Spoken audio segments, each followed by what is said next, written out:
This is Coastal Bend History. Sponsored by Oak Creek Homes.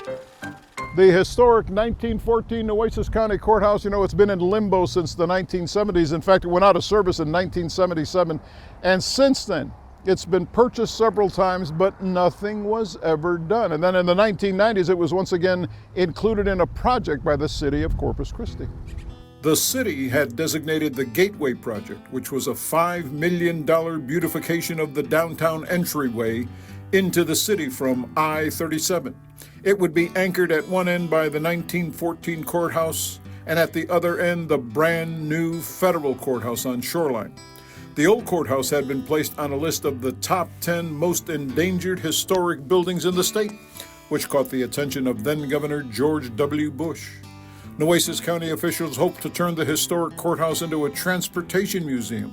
The county applied for a total of $16.4 million in grants from the Texas Transportation Commission, but those grants were denied. In August of 2000, Dusty Durrell signed the deed of the building over to Nueces County, and officials began quickly applying for state funds, including nearly $4 million from the Historical Commission and $14 million from the Texas Transportation Department. While they waited on a decision, they demolished the annex building on the northeast side of the courthouse, built in 1961. The building once again became home to vagrants who were getting in through broken windows and open doors. The grounds were overgrown with waist-high weeds, and that's when the city of Corpus Christi cited the county for code violations and called a contractor to clean up the grounds and board up all the openings. The county was billed $650 for the cleanup.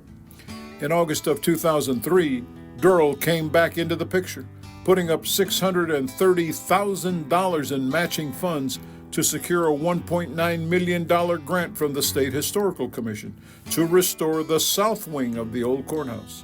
Acceptance of the grant would extend the protection from demolition until 2027. The architectural firm of McGloin and Sween oversaw the work of Stoddard Construction of San Antonio. The south wing would get a new roof, windows, and a complete restoration of all masonry and terracotta ornamentation. It took 2 years to finish, but the results were dramatic. As the renovation was nearing an end in July of 2006, the county was offered another $1.76 million grant from the state to continue renovations. The only drawback? The county would have to come up with matching money in order to get it. Nueces County Commissioners decided the county simply did not have the funds to match the grant, so the state rescinded the offer. So the county was hoping that the restoration of the south wing of the old courthouse would inspire investors to invest in the restoration of the entire building. Of course, that would have cost $20 to $30 million. So nothing happened. And that's why the fate of the old 1914 courthouse remains in limbo.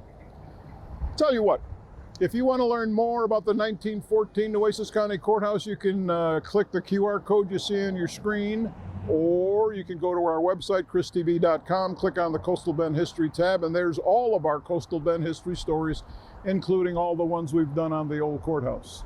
Next week, we wrap up our series on the 1914 courthouse. Until then, I'm Andy Lascano.